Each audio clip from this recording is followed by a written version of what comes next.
Hi, everybody. Welcome to the Kidney Coach YouTube channel. I'm naturopathic Dr. Fiona Chin, co-author of the Kidney Disease Solution and co-formulator and founder at Kygenesis. And today I'm joined by the beautiful Kelly Som from Kidney Nutritional Institute. If you haven't seen our previous interview with Kelly, Kelly is a diabetic nutritionist specialist, but also diabetic kidney disease specialist. So she puts the two together.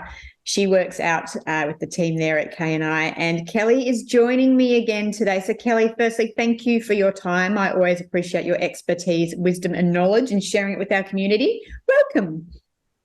Well, thank you, Fiona. I love being here. It's always fun to talk with you and talk with your audience about kidney health and diabetes, some of my favorite things. Exactly. So today, we did this really great interview last time just about covering the basics of diabetes, but today we wanted to dive in a little bit more into a bit more specifics, and really what you were going to share with everyone today is some tips and tricks about monitoring and just how to manage your diabetes and your glucose levels. So I'm just going to hand across to you and we'll go from there. So take it away, Kelly. Well, thank you, Fiona. Yes. So today we thought we'd talk about tools to help you have better blood glucose control. So the first tool that I would like to talk about sometimes are things that we overlook because we have busy schedules, we have families, we have lots of obligations, and we also, just don't want to be left out of things. So we're busy people, right? Yep. So I want to talk about some basic tools that we could start with, and then I want to end the evening here talking about continuous glucose monitors, because they're a new hot thing, and I've had great success with my clients in the past using them. So I definitely want to talk about those. The first thing I want to start with is simple food logging. I know that dreaded, ugly word, food logging. Yuck. But I want you to look at this through a different lens, and I want you to think of yourself as a detective. And what good is a detective without clues, right? So actually logging our food helps us to start to see, how we're doing. What do we eat on a regular basis? And what is the quantity? And especially, what are the carbs? And how are those carbohydrates affecting our blood sugar? And sometimes it's not just looking at carbs, it's looking at the protein and the fat, because that can delay when that blood sugar peaks. So those are just some simple things that you can start with, is just logging your food and being able to see, where am I starting? Because it's always good to have a starting point, right? Yeah, exactly. Now, some other really good tools to have along with that are things like a food scale or measuring cups. Go to, here in the United States, the Dollar Tree, go spend $1 and get yourself some good measuring cups and just get an idea of what you're doing. And, give yourself some grace. If you're eating, 2 cups of rice, well, that's your starting point. That's okay. And we'll kind of work it down from there, or find other things that you can substitute. So again, just think of it as your baseline of where you want to start. So these are great tools to look at the food piece, okay? Because food and medicine and exercise are all the pieces that affect our blood sugar. So it's really important that we are understanding that. So we want to be able to see the food. That's a big piece of what's going on. I think people don't know what they don't know, right? So a lot of people don't actually understand the quantity food sizes that they're eating. Like I wouldn't know, if and when I do eat rice, I rarely do, but I wouldn't actually know how many cups I'm getting. I sort of just chuck it in, right? So sometimes knowledge is power, just in the basics, just to get you going, right? Yes. And then, to make it so that you don't feel like, oh, I have to measure that every time. Yes. We generally are creatures of habit. So if you use the same bowl or the same plate, measure it once or twice, put it on there, and you'll have a good idea. Okay, next time I use that bowl and I fill it to here, I know that holds about 1.5 cups. Okay. Yeah. So it just makes it a lot easier. And over time, I do recommend that you go back and you measure once in a while, maybe once a month, to make sure your eyeball hasn't grown over time. Because even as a dietitian, I can tell you mine has. That's a good point. So, the other easy thing to do is, we tend to have our hands with us. Mhm. And so, a fist is a tight fist is about half a cup. Yeah. And so being able to eyeball those, compare them to a measured cup at home, and then you have these tools with you Mhm. to kind of take along and be able to estimate the best that you can. Again, it's not exact science. We're not looking for you to be perfect. We're looking at small changes and baby steps. Okay. Yeah, there's some good tips. Okay. So what else is some nice basic things that people can do just to manage their food so they've got a good idea of what they're intaking in a day? Yes. So the other thing, so we've talked about the food piece, right? And we talked about portion control or getting an idea of where we're starting. The other piece of that triangle is exercise. Now, there are so many apps out there, right? There's all the iWatches and the Garmin's and everything. So, start by maybe just tracking your steps. Mm-hmm. And again, if all you do is 100 steps, hey, it's a starting point. So then turn it into a game. Can you do 200? By the end of the week, what can you do to slowly increase your movement? Mm-hmm. Because movement helps to bring that blood sugar down. Yeah. So it's a good thing. Okay. All right. So we've talked about food. We've talked about movement and being able to look at those. And then the other thing we want to talk about is monitoring our blood glucose. Mm-hmm. Because as many clients over the last 20 years who've tried to tell me that they know, they can feel when it's high, they can feel when it's low. Mm-hmm. But I had to challenge a few because sometimes highs and lows can feel exactly the same. Yeah, okay. So, yes, some of you are pretty self-aware, but it doesn't hurt to be making sure that you're testing from time to time. Mm-hmm. And if your hemoglobin A1C is over 7, that means your blood sugars are not controlled, Mm-hmm. which means we need to be monitoring frequently, at least once a day, if not several times a day until you get it in control. Once you get it in control, then just do a few spot checks a few times a month to make sure you're doing okay.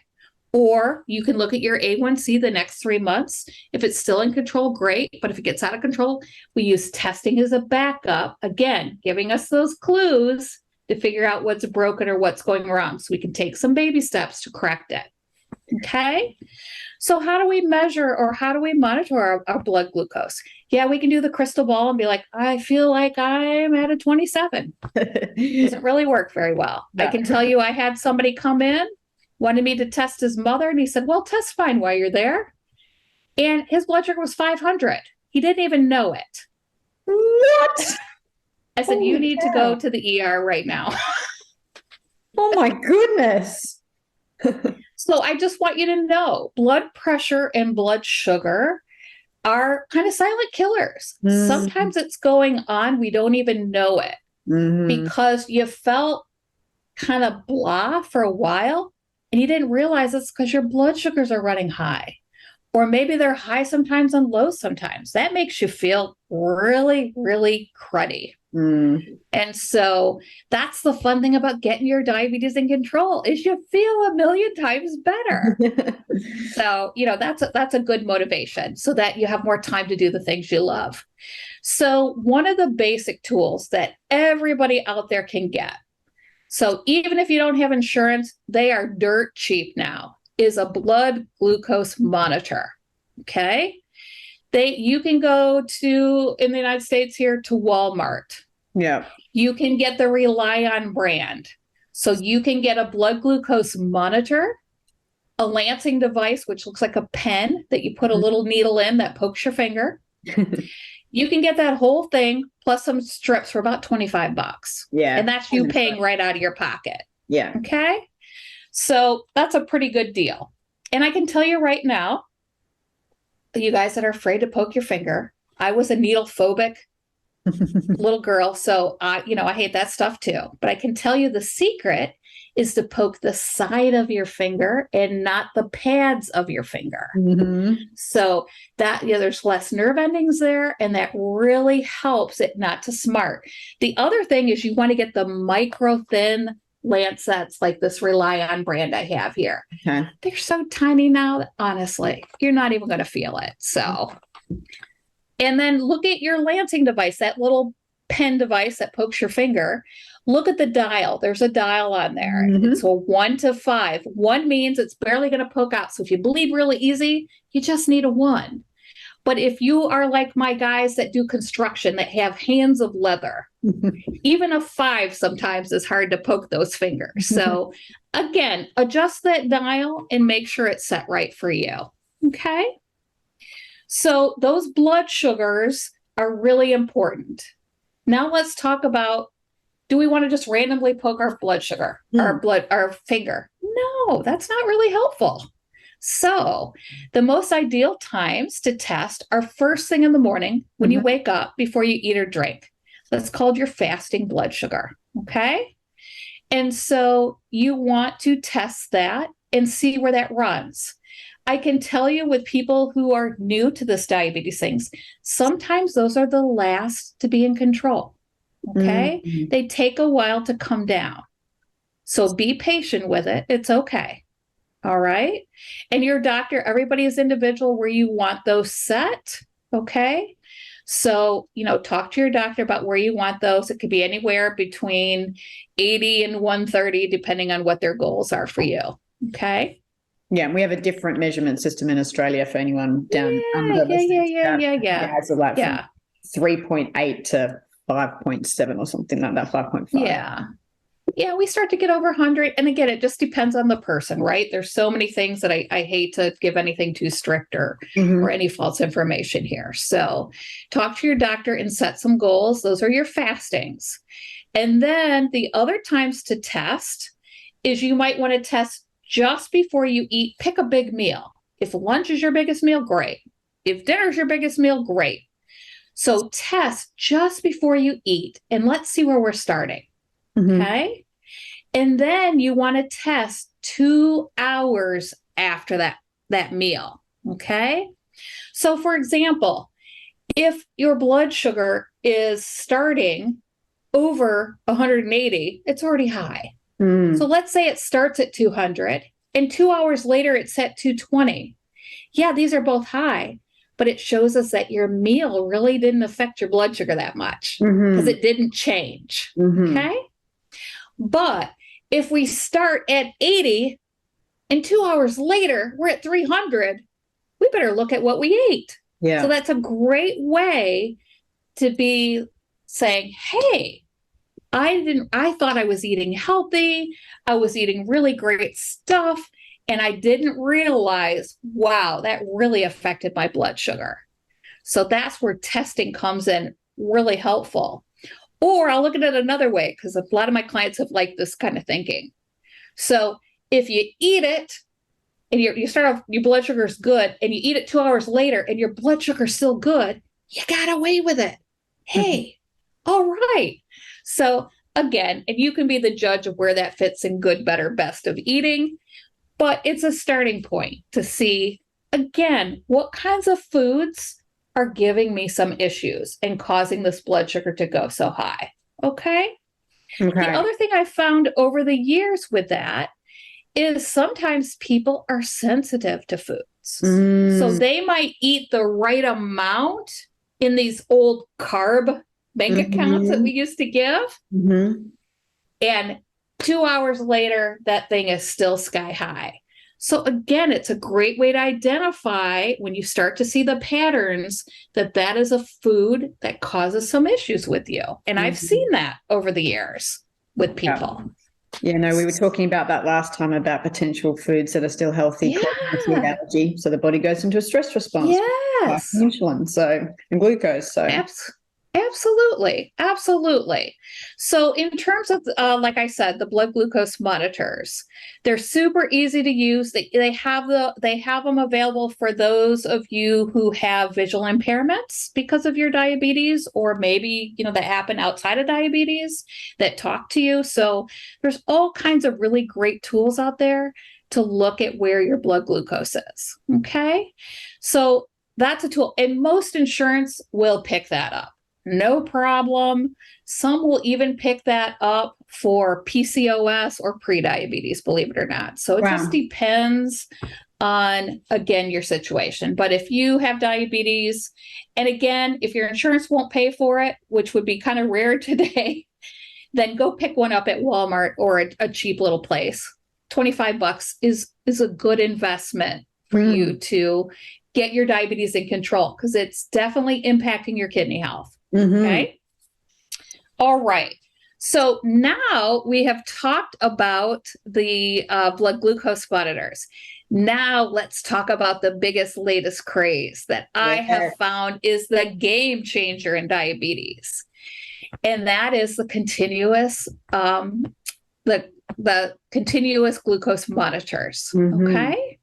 So I'd like to share and show you guys a few pictures just to kind of show you the three main players on the market right now. Yes. Of course, you know, this will change as time goes on, but these are the main ones, at least for people diagnosed with diabetes. Okay. And you see these pictures here. So these are these little round things and this long thing. These are actually the sensors that go on either your arm or your belly. Okay, this is what is measuring your glucose.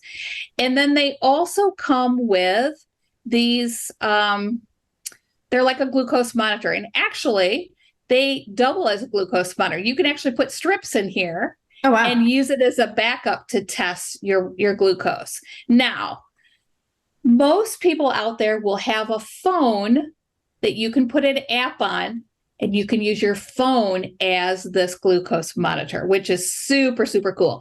Obviously, you can't put a strip in your phone and test your blood sugar. No, not yet. But you can scan your sensor and get your glucose reading, which is super, super cool. So again, just wanted to show this. And for those of you who don't have compatible phones with this, because if you have an older phone, it might not be compatible, you can get these monitors along with the sensor. Okay. So the three big players on the market right now, the first one is FreeStyle Libre. Okay. And FreeStyle and the next one I'm going to talk about, they have free trials. So if you want to try it and see how it goes, you can. All continuous glucose monitors require a prescription in the United States. Some countries like Israel and other countries, you can get these over the counter. So maybe in the near future, that'll change here. Okay. So FreeStyle Libre, these you wear for 2 weeks. Okay. So you get around the clock 24-hour readings for 2 weeks, which is really, really cool to be able to figure out what's going on. Okay. So again, these go on for 2 weeks. And you can see this gentleman here. You actually take your phone, you hold it next to the sensor, and then automatically you get a reading. Even though it's reading 24 hours a day, you get like, here it is right now, this point in time, just like if you had poked your finger. Okay. So it's really nice because now I can do that. I can just hold it over my sensor and I get that fasting glucose number. I can tap it over here just before I eat and I get that pre-meal number. Okay. So they're really, really nice. And the new ones, so they are up to, you can see right here, they have FreeStyle 2 and 3. Not all markets are stocking 3 yet. So just check with your pharmacy to see if they carry it. But it's gone from the size of $0.50 down to the new 3s are the size of a nickel. Oh, wow. Tiny. So tiny, tiny, tiny. And basically you wear it on the fatty part of the back of your arm, halfway between your armpit and your elbow. And there's a little device that it looks kind of like a little stamp machine. You just kind of press it down and it applies it right into your arm. It goes just under the skin. Okay. And honestly, it sounds louder than it feels. You won't even notice it. It's really, really nice. Okay. So that is FreeStyle.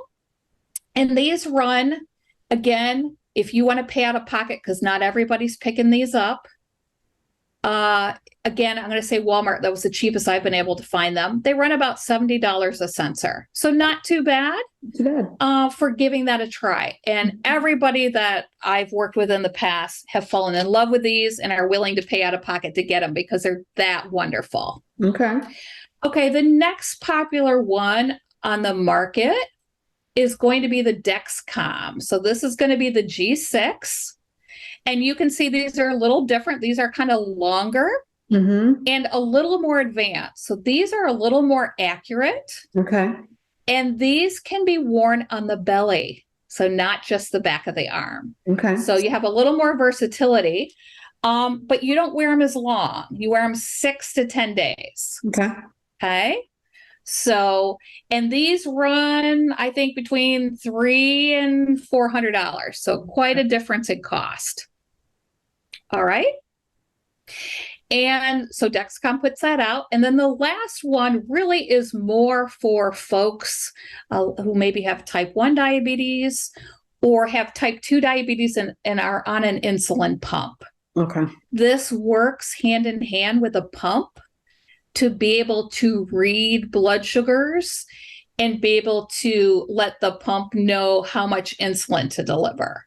So it's really cool the way they all work together. And these, don't quote me because I've worked primarily with folks with type 2 diabetes, not type 1. I think these start around $600-700. Okay. So, and again, it's usually sold as a package with the pump. So, you know, again, this is just what I'm finding. So a little difference in pricing. Again, this one is really more specific for those who are insulin dependent and on pumps. And then the Dexcom is just a bump up from LibreView in terms of accuracy. And if you want to put it in a different place, but it's not going to last as long. Okay. All right. Now, when you put these things on, there's a couple tips and tricks with these. So we found over the years. So when I started, actually, here, let me do this here. We started with Tegaderm. So if you're familiar with Tegaderm, it's just a clear occlusive, like a Band-Aid. Okay. And we put those over the top of the sensor to secure them so they stay on a little better. What we found over time, especially folks who live in warmer areas, is we tend to sweat and that bubbles up and almost lifted the sensor right off the arm. Right. So that was not our best solution. So from there, we learned a couple of tips and tricks that we loved.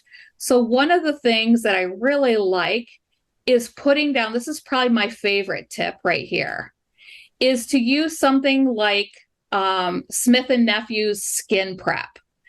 I call it like skin glue. I think there's even a company that calls their skin glue. So this does two things.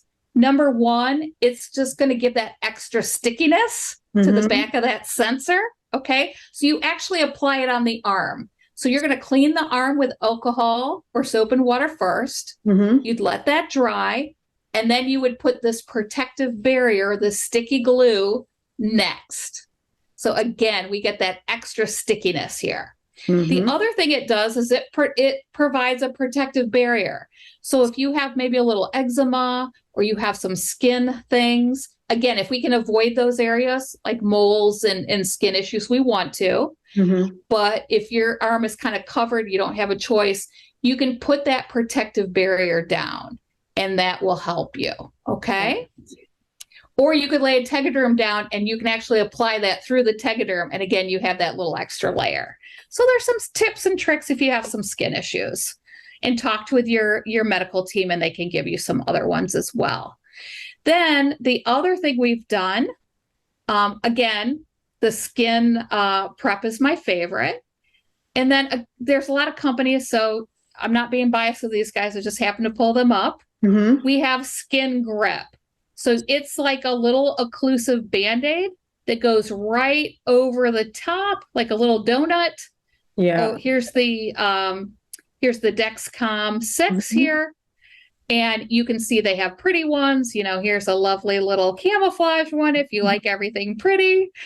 And I guess that was the same thing. Okay. So just to give you some ideas of what those look like. Cool. Okay. And then let me stop sharing here. So those are kind of my tips and tricks. Now, sometimes I think it's a self-fulfilling prophecy, but the most common reasons that people have these come off their arm is they run into doorways. Hello. Or you're getting out of the car and you scrape your arm against the car and it flips it off. Mm-hmm. Or you're running around, your kids are screaming, everyone's running late, and you throw your clothes off too fast and you catch it on your clothes and rip it right out of your arm. So just slow down a little bit. Just be conscious of what you're doing and you'll keep it and use, like I said, like the skin glues and stuff, and that will really help it to stay secure. The other tip that maybe not everybody knows about is when you go to pick yours up at the pharmacy, before you accept it and pay for it, because once you do that, that's yours. There's no going back. Look at the expiration. Especially I've worked a lot with the Libres, is make sure it's not within the month of expiring. Mm-hmm. There's actually a substance in those sensors that dissipates over time. And the closer that gets to expiration, sometimes those things will conk out a week or two early. So just something you want to pay attention to and really kind of just watch. A lot of these too, the other really cool thing with these CGMs, so not only are you seeing over everything, so even though you're scanning, you're getting the moment in time, you're still getting the full reading. And they will show you some really, really cool patterns of what is going on. And let me see, let me pull this up real quick. Let me just, before I share, let me see if I can pull up some of those reports. Because they're 24/7, right? Yeah. So there's some really great stuff. Again, as you're putting your detective hat on, and you're trying to figure out what's going on. Again, I'm just going to show you, I'm not trying to be a commercial for Libre. I've just worked with them a lot. So I know, what you have available. So I love this report. I love this. I call it the battery. This is your time in range. This is getting to be a big buzzword. It has a lot to do with diabetes and how much it affects your lifespan and what is going on with your diabetes. So you're able to see how much percent are you spending in range between 70 and 180. And we really want to be here around at least 70% of the time. Mm-hmm. If we're spending too much time up here, above 180 or down here in the lows, those all affect our heart health. So it's really important that we're trying to stabilize these out and we're improving not just our A1C, but our time in range. Because I've seen people whose A1C is under 7 and their time in range is a little all over the place. So again, you just kind of want to pay attention. And if you're having a lot of lows, the minute you have a low, some of these like LibreView, I'll tell you the downside. You can get some false lows. So whenever you get something under 70, I want you to get out your glucometer and I want you to poke your finger and I want you to make sure you are having a low. If you have 2 or 3 lows, I want you to immediately call your provider because it might be time to reduce some of your diabetes medicine, which is a good thing. Do these machines flag you if you have a low or a high? Are they beeping at you? Yes, they are. Especially the LibreView 2s and 3s. They built these alarms in. That can be a -2. Sometimes they go off falsely and can drive you a little nuts. So you can turn some off, but you can't turn the one under 59. That's the real dangerous one. Yeah. You can't turn that off.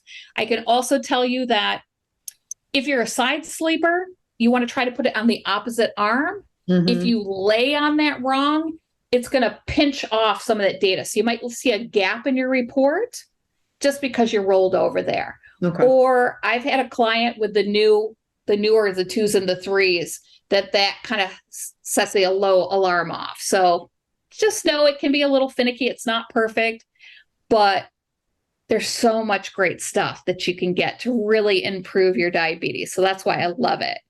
So that's one of my favorite reports. This GMI is kind of like a predictor of what your next A1C is. It's not really exact, but it kind of helps you to see what direction you're going in. So I do like to look at that.